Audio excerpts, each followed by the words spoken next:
Reading through the Bible in 1 year, February 20th, Exodus chapter 3, Luke 6, Job 20, and 1 Corinthians chapter 7.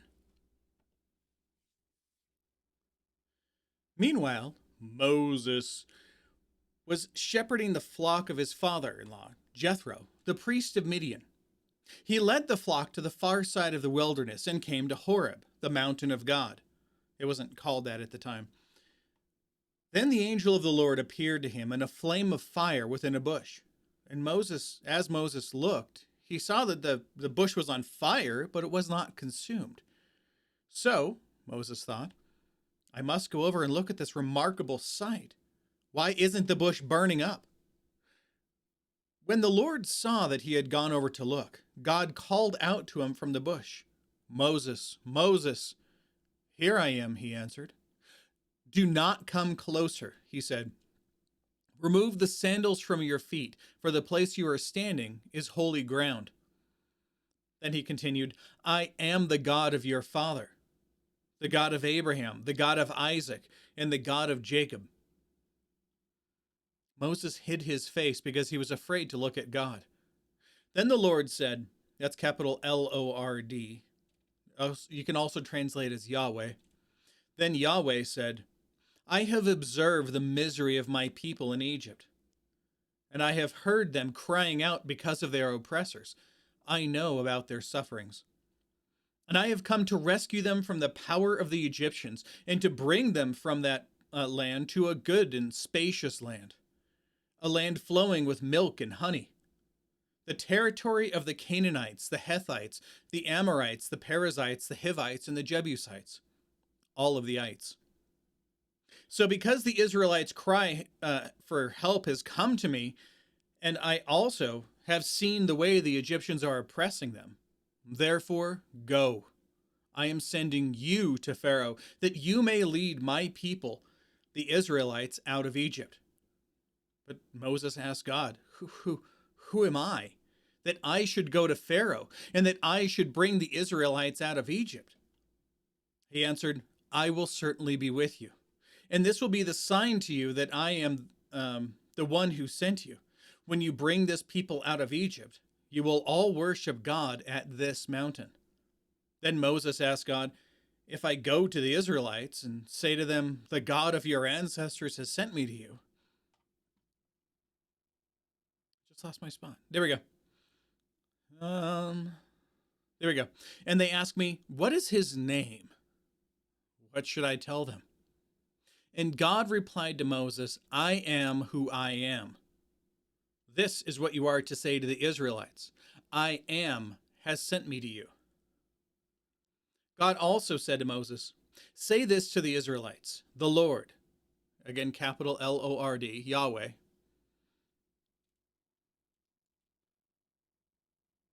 the God of your ancestors, the God of Abraham, the God of Isaac, the God of Jacob has sent me to you. This is my name forever. This is how I'm to be remembered in every generation. Not just Yahweh, but your God. Go and assemble the elders of Israel and say to them, the Lord, the God of your ancestors, the God of Abraham, Isaac, and Jacob, appeared to me and said, I have paid close attention to you and to what has been done to you in Egypt.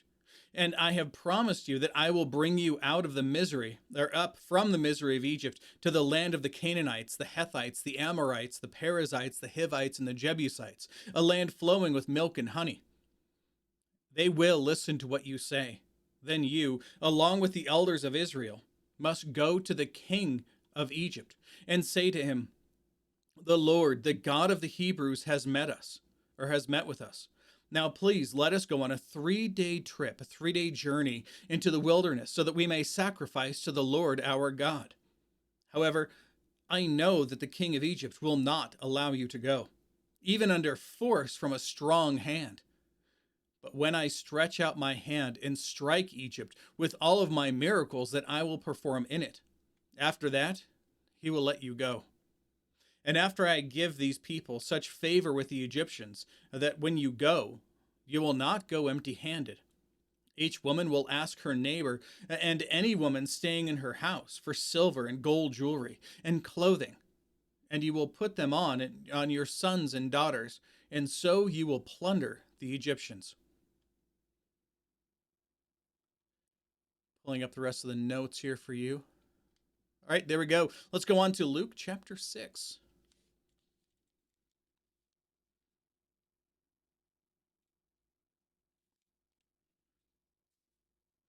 On a Sabbath, he passed through the grain fields, and his disciples were picking heads of grain, rubbing them in their hands, and eating them.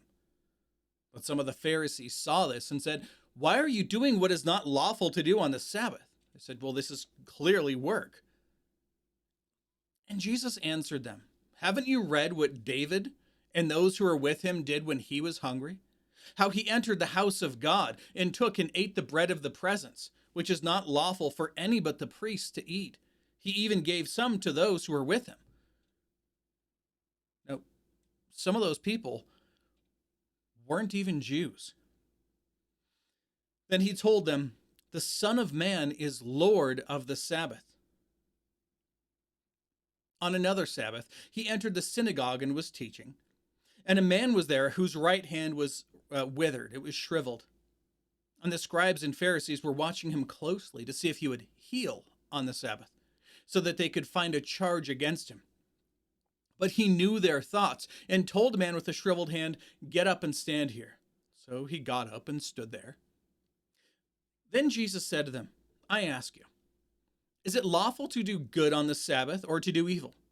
To save life or to destroy it?" After looking around at them all, he told them, "Stretch out your hand." He did, and his hand was restored. They, however, were filled with rage and started discussing with one another of what they might do to Jesus. During those days, he went out to the mountain to pray and spent all night in prayer to God. When daylight came, he summoned his disciples. He chose 12 of them, whom he also named apostles, means sent ones.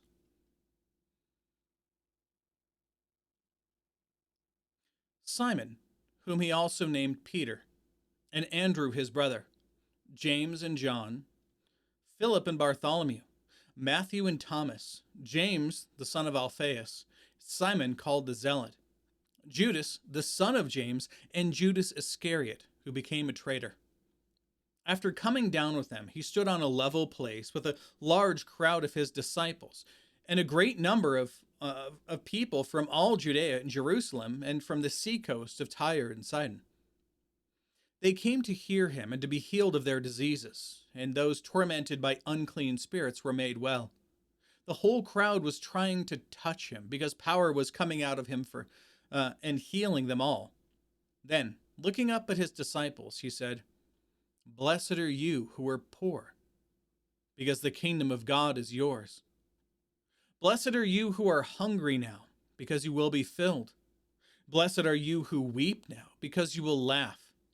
Blessed are you when people hate you, when they exclude you, insult you, and slander your name as evil, because of the Son of Man. Rejoice in that day and leap for joy. Take note, your reward is great, not here on earth, in heaven. For this is the way their ancestors used to treat the prophets. But woe to you who are rich, for you have received your comfort. Woe to you who are full, or who are now full, for you will be hungry. Woe to you who are now laughing, for you will mourn and weep. Woe to you when all people speak well of you, for this is the way their ancestors used to treat the false prophets. But I say to you who listen, love your enemies. Do what is good to those who hate you. Bless those who curse you, and pray for those who mistreat you. If anyone hits you on the cheek, offer the other also. And if anyone takes away your coat, don't hold back your shirt either. Give to everyone who asks you, and from someone who takes your things, don't ask for them back. Just as you want others to do for you, do the same for them. If you love those who love you, what credit is that to you? Even sinners love those who love them. If you do what is good to those who are good to you, I already read that. If you lend to those from whom you expect to receive, what credit is that to you? Even sinners lend to sinners to be repaid in full. But love your enemies. Do what is good and lend, expecting nothing in return. Then your reward will be great, and you will be children of the Most High, for he is gracious to the ungrateful and evil. Be merciful, just as your Father also is merciful. Do not judge, and you will not be judged. Do not condemn, and you will not be condemned. Forgive, and you will be forgiven. Give, and it will be given to you. A good measure, pressed down, shaken together, and running over, will be poured into your lap. For with the measure you use, it will be measured back to you. He also told them a parable. Can the blind guide? This is hard because words. Can the blind? I'm combining words together. Can the blind guide the blind? There we go. Won't they both fall into a pit? A disciple is not above his teacher, but everyone who is fully trained will be like his teacher. Why do you look at the splinter in your brother's eye, but don't notice the beam of wood in your own eye? Saying don't be a hypocrite, right? Or how can you say to your brother, brother, let me take out the splinter that's in your eye, when you don't see the beam of wood in your own eye, hypocrite? First, take the beam of wood out of your eye, and then you will see clearly to take the splinter out of your brother's eye. A good tree doesn't produce bad fruit. On the other hand, a bad tree doesn't produce good fruit. For each tree is known by its fruit. Figs aren't gathered from thorn bushes, or grapes picked from a bramble bush. A good person produces good out of the good stored up in his heart. And an evil person produces evil out of the evil stored up in his heart. For his mouth speaks from the overflow of his heart. Why do you call me Lord, Lord, and do not do the things that I say? I will show you what someone is like who comes to me, hears my words, and acts on them. He's like a man building a house who dug deep and laid the foundation on the rock. When the flood came, the river crashed against the house and it couldn't shake it because it was well built. But the one who hears and does not act is like a man who built his house on the ground without a foundation. The same river, crashed against it, and it immediately collapsed. And the destruction of that house was great. Let's go to Job chapter 20. Oh, goody. His friend Zophar is speaking.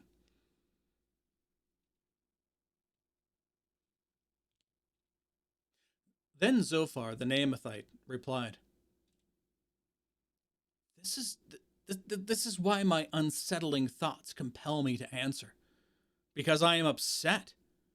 I've heard a rebuke that insults me. I mean, he literally just insulted them. He said, you guys are being worthless friends. You're not helping me at all here. I am lamenting what's happening to me from God.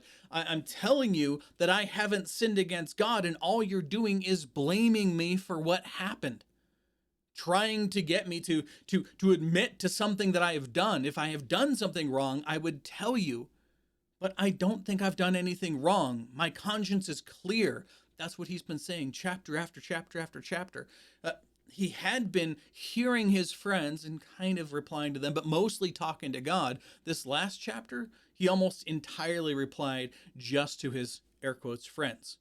Again, the same friends that I believe were sent by Satan to tempt him to lie to God. To tell God that God is in the wrong for hurting him or for coming against him, or to get him to be angry at God for something. He hasn't been angry yet. He's exasperated. He's confused, but he hasn't been angry at God. He's not turning his finger and blaming God, going, you're the one who's doing this to me. Not once is he raising himself up and saying, I don't deserve this.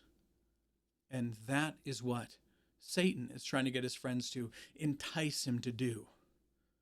But he's not saying that. He's saying that he knows that he deserves this wrath and more, but that he doesn't think he's done anything specifically to cause this to happen. And now his friends are responding to him because he said that you guys are worthless friends.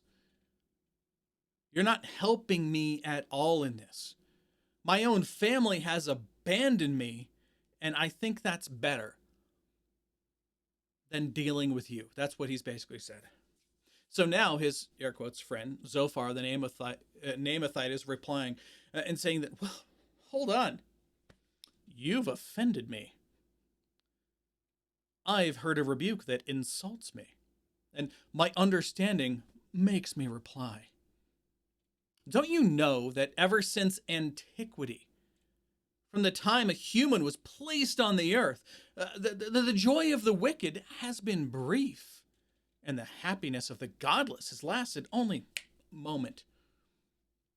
Though his arrogance reaches heaven and his head touches the clouds, he will vanish forever like his own dung. Those who know him will ask, where is he? He will fly away like a dream and never be found. He'll be chased away like a vision in the night. The eye that saw him will see him no more, and his household will no longer see him. His children will beg from the poor, for his own hands must give back his wealth. His frame may be full of youthful vigor, but it will lie down with him in the dust. Though evil tastes sweet in his mouth, and he conceals it under his tongue, though he cherishes it, will not let it go, but keeps it in his mouth, yet the food in his stomach turns into cobra's venom inside him. He swallows wealth, but must vomit it back up. God will force it from his stomach. He will suck the poison of cobras. A viper's fangs will kill him. He will not enjoy the streams, the rivers flowing with honey and curds. He must return the fruit of his labor without consuming it. He doesn't enjoy the profits from his trading. For he oppressed and abandoned the poor. Okay, well, I'll stop here. So basically what he's saying is, we know, dear Job, I know you keep telling us you've done nothing wrong, but we know that historically, every single bad person who's ever existed has had a short life. Nothing good has ever come of it. The moment he became wicked, bad things happened to him. And here, you used to be somebody who traded openly in the marketplace. Everybody knew who you were. You had tons of wealth. You had tons of animals and flocks, and you had grain fields in abundance, and you had all of these children and all of these great things happening. You had a lot of wealth, but yet in one day, mysteriously, everything's gone for you. You lose your children. You lose your servants and slaves.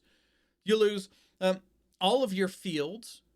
All of your animals have been taken away from you. Literally everything of value for you just goes away.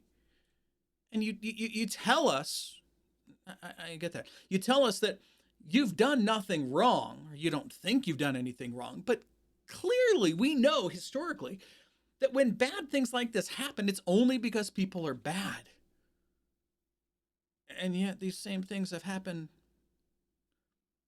They happen to you.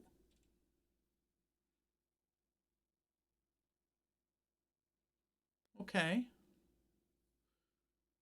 Well, let's look at what happens to this person. What are the things that this evil, theoretical evil person has done to cause these things to happen to him, that God would take away his life and everything that he has so quickly?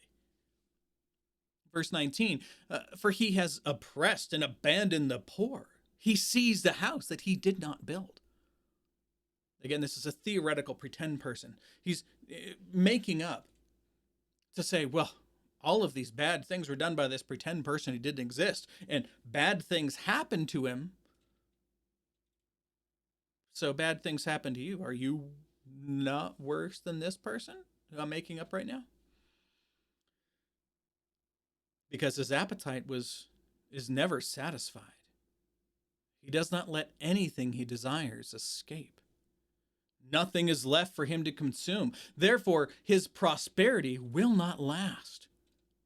At the height of his success, distress will come to him. The full weight of misery will crush him. When he fills his stomach, God will send his burning anger against him, raining it down on him while he is still eating. If he flees from an iron weapon, an arrow from a bronze bow will pierce him. He pulls it out of his back, the flashing tip out of his liver, and terrors come upon him. Total darkness is reserved for his treasures. A fire unfanned by human hands will consume him. It will feed on what is left inside his tent. The heavens will expose his iniquity. And the earth itself, will rise up against him. The possessions in his house will be removed, flowing away on the day of God's anger. This is the wicked person's lot from God, the inheritance God has ordained for him.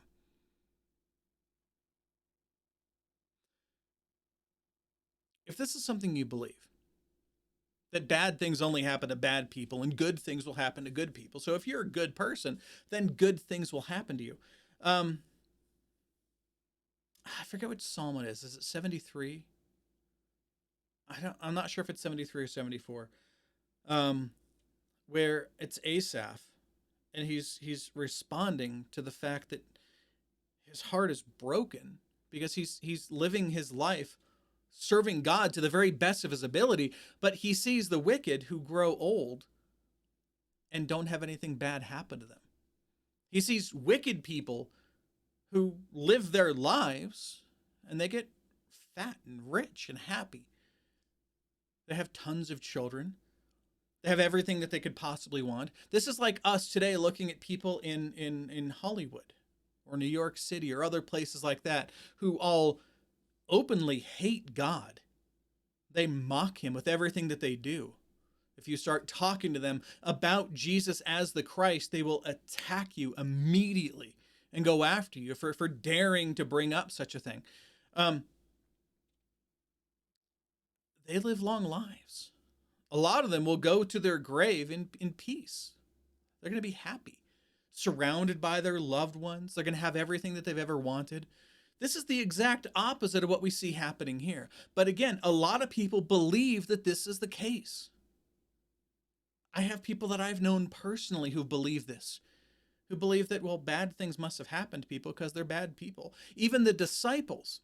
Well, if you haven't read with me in the scripture yet, as I'm reading through the New Testament, you'll find that. Where even the disciples ask the same questions to Jesus. When they come across a kid who was born blind and they say, yeah, when this guy was born blind, was this because of something he did? We're going to come across it in John when we read that next month. They say, we know bad things are happening to him. Is it because of something he did as a child? Or is it something that his parents did that now he is cursed with this blindness from birth? It's the same understanding. And this is the same thing that Job's friends keep throwing back at him. Bad things happen to you. Therefore, you must be a bad person who did bad things.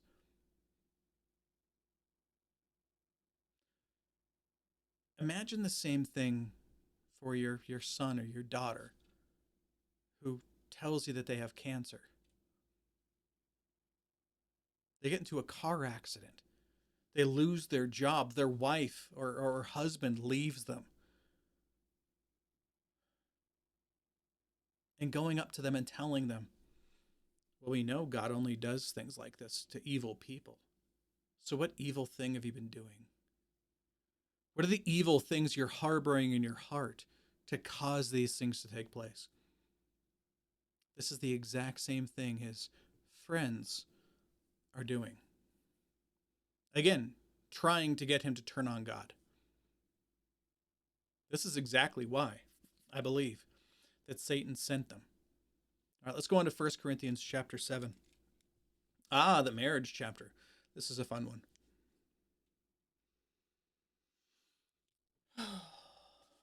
Okay, so now they have sent questions to Paul. And now Paul is responding to those questions. He's responding to the things that have been sent to him. It's nothing bad. It's just this is kind of what's taking place. So he's responding. And this is something that gets kind of weird for people to kind of follow through. Understand that from his motivation, we're going to get into more of this in the next chapter and then the chapter after that. But really, the next chapter is where he kind of rolls into more of the details on this. His concern is with taking care of those under your care. If you're a husband, you understand this, because it's your responsibility to take care of your wife and your children. If you have a wife and children, it's your responsibility to take care of them. So the questions that are being asked to him, and we'll see that at the end of the chapter, and really in the beginning of the next chapter as well, are being asked of him from the perspective of basically fathers asking if they should, in the present struggle that they're in, under direct persecution from Rome and from other people in the churches, where the people are having to flee from city to city to avoid being killed, right? They're being asked, well, he's being asked, should I give my daughters in marriage? Should I allow them to be married to somebody? And so that's what he's going through. So he's going to handle this from 3 different sides. First, he's going to talk about the necessity of marriage and why it's an important thing. He's also going to talk about people who are already married. And then he's going to talk about people who are desiring to get married. Let's begin. Verse 1. Now, in response to the matters you wrote about, is it good for a man not to have sexual relations with a woman? But because sexual immorality is so common, each man should have sexual relations with his own wife, and each woman should have sexual relations with her own husband. I think 5 years ago, this wouldn't have been a shocking thing. A wife does not have the right over her own body, but her husband does. In the same way, a husband does not have the right over his own body, but his wife does. So do not deprive one another, except when you agree for a time to devote yourselves to prayer. Then come together again. Otherwise, Satan may tempt you because of your lack of self-control. Now, he's talking about one specific person who he knows has a lack of self-control. Oh, that old Bobby, you got to watch out for it. No, he's talking to everybody, both men and women. God gave us sexual desires. And he gave us the proper means through which to relieve those sexual desires. Marriage. And that's what he's talking about here. He's saying, don't let it fester. Because if it festers within you, it's going to lead you to sin against God. Remember, in Acts, the people are giving, I think it's Acts chapter 8. Is it 8 or 13? I don't remember. Anyway, in the book of Acts, they're being asked about, it's got to be later than 13. Anyway, so they're being asked about what to tell people who are becoming brand new baby Christians, and whether or not they should become a Jew with Christian tendencies. So men would have to get circumcised. They would have to follow all of the Jewish laws and keep all of those things, because this group of people, of Jews who are becoming Christians, are so beholden to what they had before that they're not willing to give it up, to give up all of the laws and all of the ceremonies and um, all of the things that they had grown up in. They're not willing to give that up for the sake of Christ. So now they're telling all of these brand new baby Christians, "Oh yeah, yeah, I'm glad you came to it's great. It's great that you're a Christian now. That's amazing. So glad. Um, when are you gonna snip the schmeckle? Because that's a thing we have to do as Christians, but that's not something that was commanded." So the people were confused by this. They're saying, should we get circumcised? Should we go under the law?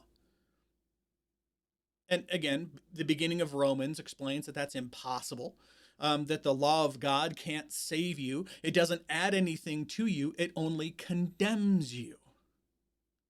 You can put yourself under the law of God, but you will never be able to keep it. So, knowing that that's the case, um, the people were having questions about it. So the council in Jerusalem came together and decided that the only thing people should be told is to avoid blood, probably in relation to it being sacrificed and offered to the people, to avoid idolatry, and to avoid sexual immorality. Those are the three things. And that's what we see happening here. I remember at the time, I think we talked about this yesterday. The At each of the temples, most of the temples, you would have temple prostitutes. And if this was an issue for you, you could just go to the temple prostitute, throw a couple bucks to whatever god it was, have sex with somebody, and go home. And in that society, it was an accepted, normal thing for them to go through. But what does he see here? What do we see Paul saying? No. The only proper way for you to handle that is with your God-given husband or wife. That's it.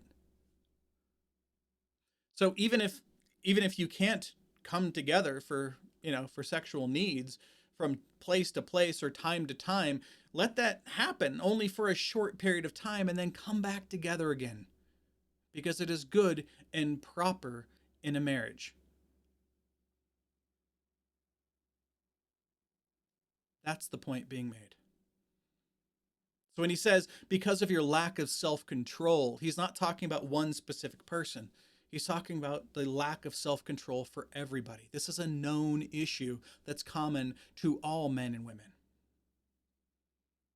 Verse 6, I say this as a concession, not a command, but not the thing beforehand, this next thing he's about to say.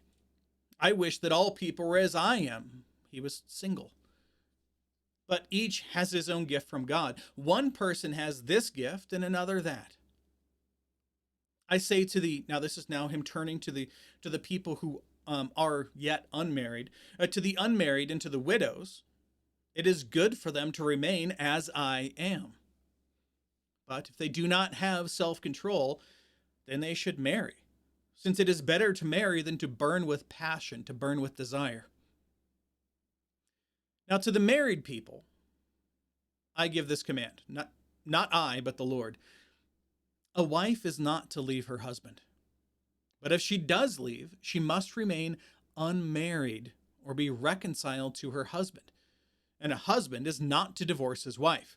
But I, not the Lord, say to the rest, if any brother has an unbelieving wife, and she is willing to live with him, he must not divorce her. Also, if any woman has an unbelieving husband, and he is willing to live with her, she must not divorce her husband. This part gets confusing, so we're going to go into detail. For the unbelieving husband is made holy by the wife, and the unbelieving wife is made holy by the husband. Otherwise, your children would be unclean, but as it is, they are holy. Now, this is something a lot of people get hung up on, and it's very confusing. I have a lot of friends. I'm Reformed Baptist, I believe in what's called creedal baptism. Um, and I don't believe that there's anything that you can do as a Christian. And again, a lot of my Presbyterian brothers and sisters believe the same thing, that there's nothing you can do to affect salvation for your children.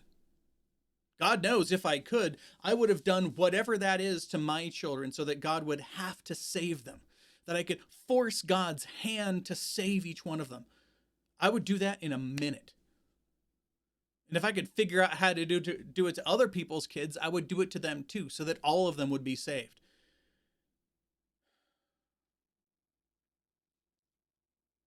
That's not what's being talked about here. We got to remember the term holy and what it means.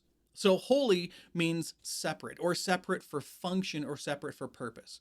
It's not like holy, oh, for whatever it happens to be. Right? This isn't a holy pen, right? Just because I happen to use it for Bible things. That's not specifically holy. Like it's been glorified by God, and everything I write with it comes out in gold or something like that. It's holy for purpose, because I use this to write my notes while I'm doing Bible reading here. But that doesn't mean that it's set apart in some way, that it's glorified by God or something, right? So the term holy means set apart. So think about it this way. There are children who grow up in atheist families. I have some friends who grew up in the same type of families. Or maybe not atheist, but I'll call it Christian adjacent, right? Their parents are Christmas and Easter Christians. They call themselves Christians. They go to church on Christmas and Easter, or perhaps even worse, weddings and funerals. They only go then. But they have a sort of disdain against the things of God, because they're not really Christians. And so these children growing up in these families also are taught from their parents to have the same sort of disdain against anything holy in this sense, against things set apart for purpose by God, for Christians. I've had friends who even today are atheists, and they mock me for my Christian faith, or they'll what they'll do is, when it comes to things of God, they laugh about it and brush it off like it's something meaningless, right? Their children are picking up the same kind of ideas. They're learning these things. Contrast that with those who grow up in a Christian family. They're brought up going to church. Even if you only have one family member, if your mom is saved and she's taking the children to church, or if the father is saved and he's taking the children to church. And even if the children aren't going to church, certainly at home, they're going to recognize that their daddy isn't like Billy's daddy. Billy's daddy has a stack of Playboys at home. Billy's daddy drinks all the time and gets drunk. Or maybe he doesn't. Maybe he's not a philanderer. Maybe he's not doing all of these other things, but he curses like a sailor. Or if he doesn't do those things, you can just tell in the attitude for the way that he handles other things, or the way that he treats people who are Christians. It's very different from your daddy, who cares about these things, who has a heart that's been changed by God, who seeks to serve other people, not because it'll save him, not because it's keeping him saved, but because it's something that God has done in his heart to change who he is. Maybe it's like my children. When they were growing up, I was in my process of conversion. They know the person who I used to be, and they see the transition to the person who I am now. Where day by day, week by week, year by year, I'm slowly transforming into a different person from who I was to begin with. That's what's meant by holy. They're set apart. They're taught something different. Paul talks the same way in Romans, and in Romans chapter 2, I believe, where he brings up the fact that, what's what's the difference here for the people who are Jewish? Does it help them at all? Might be chapter 3. But does it help them at all that they were brought up in their Jewish faith? He goes, absolutely. They were brought up in the fear and admonition of the Lord. They were taught the things of God since they were very little.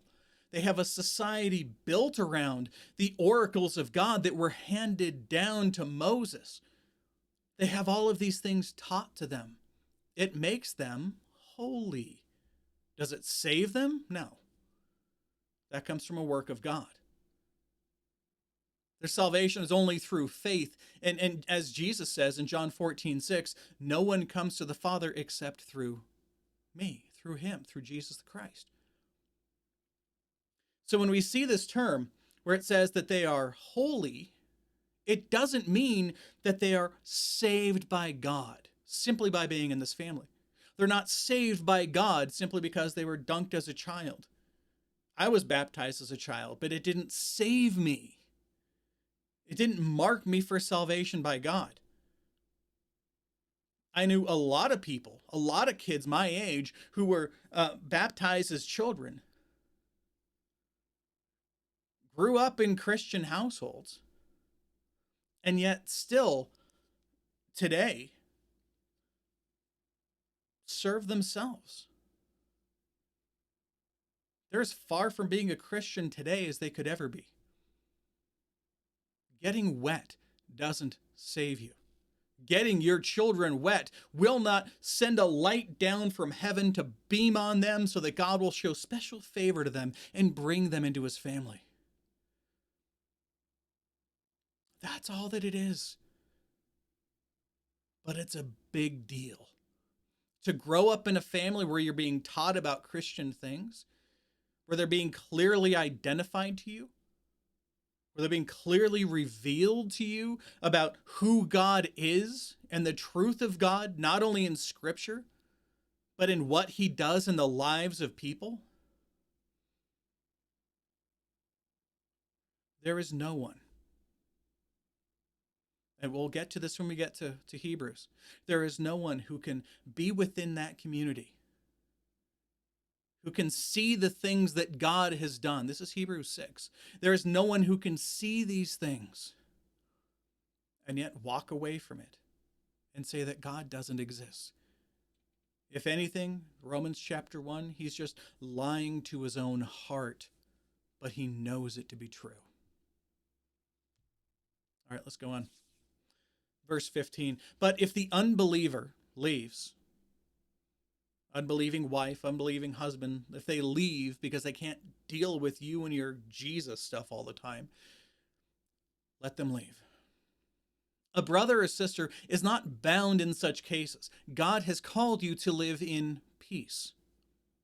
Wife, for all you know, you might save your husband, and husband, for all you know, you might save your wife. Not that you're the one doing the saving, but through the constant interaction with you and seeing how you've been changed, God might use that to touch their heart and to save them as well.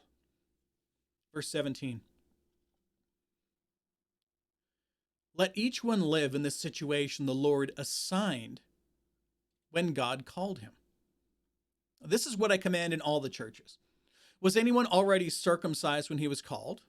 Well, he should not undo his circumcision. I don't know how you would do that. Glue? Was anyone called while uncircumcised? He should not get circumcised. Circumcision does not matter, and uncircumcision does not matter. Keeping God's commands is what matters. Let each of you remain in the situation in which he was called. Were you called while a slave? Don't let it concern you. But if you can become free, by all means, take the opportunity. For he who is called by the Lord as a slave is the Lord's freedman. You're free in Christ. Likewise, he who is called as a free man is Christ's slave. That's a term that the apostles use pretty often to talk about themselves. They call themselves slaves of Christ. You were bought at a price. Do not become slaves of people. Brothers and sisters,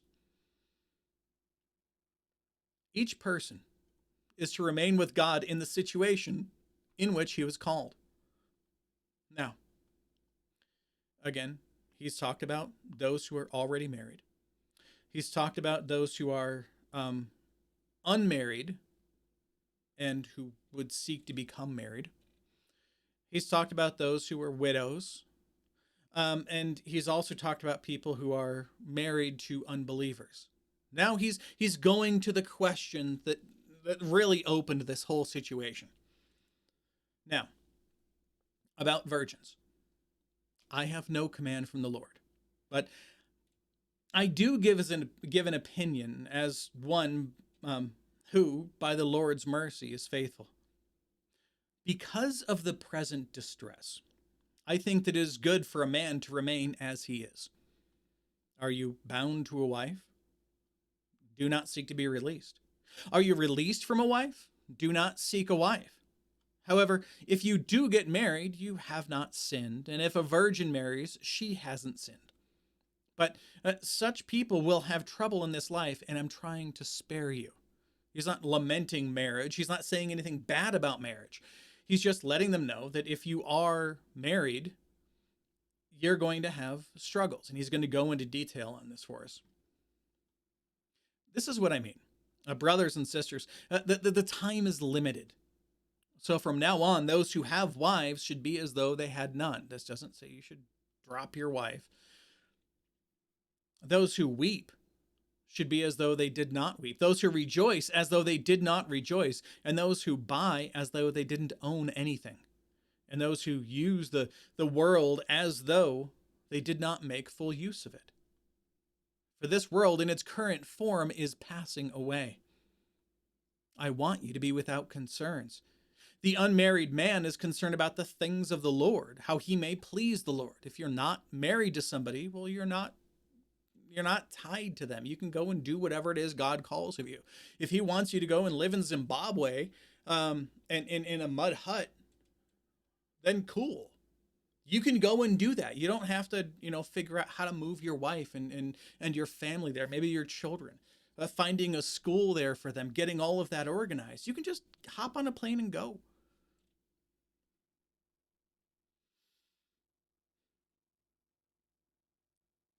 Verse 33, but the married man is concerned about the things of the world, how he may please his wife, and his interests are divided. The unmarried woman or virgin is concerned about the things of the Lord, so that she may be holy, both in body and in spirit. But the married woman is concerned about the things of the world, how she may please her husband. I'm saying this for your own benefit, not to put a restraint on you, but to promote what is proper, and so that you may be devoted to the Lord without distraction. If any man thinks he is acting improperly toward the virgin he is engaged to, if she is getting beyond the usual age for marriage, and he feels that he should marry, he can do what he wants. He is not sinning. They can get married. He's saying, look, it's fine. If that's where your heart is, and going back to the beginning of this chapter, if you burn with lust, then absolutely you should be married. Do that. Do it today so that you don't sin against God. But he who stands firm in his heart, who is under no compulsion but has control over his will, see, same thing we were talking about, and has decided in his heart to keep her as his fiancée, he will do well. So then, he who marries his fiancée does well, but he who does not marry will do better. Again, in this present time, in the present age, given the present circumstances that they find themselves in. A wife is bound as long as her husband is living. But if her husband dies, well, she's free to be married to anyone she wants, only in the Lord. But she is happier if she remains as she is. In my opinion. And I think that I also have the Spirit of God. All right. That's all for today. So God willing, we'll be back tomorrow. Behold, the word of the Lord.